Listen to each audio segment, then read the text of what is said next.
CT scan చేసినప్పుడు గానీ, లేకపోతే కొన్ని థెరపీస్ చేయించుకున్నప్పుడు గానీ, క్యాన్సర్ వస్తుంది అని చెప్పి మరీ ముఖ్యంగా క్యాన్సర్ కోసం ఎక్కువగా భయపడుతూ ఉంటారు. ఇందులో వాస్తవం ఎంతుంది?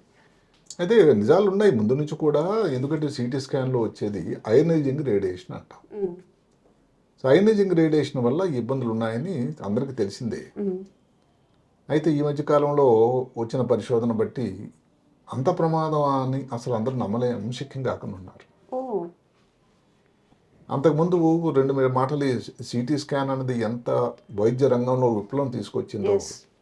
దానికోసం ఎంత వ్యయప్రయాసలకు వచ్చి ఆ శాస్త్రజ్ఞులు ఈ పరీక్షను చేశారో 2 మాటలు చెప్పుకుందాం. హ్మ్. నిజానికి ఇది 1971లో తయారైంది. 1971. అంటే ఒక ఇద్దరు మహానుభావులు. ఒక ఆయన ఇంజనీరింగ్ చదవలేదు ఆయన, గాడ్ఫ్రే హౌన్స్ఫీల్డ్ అని.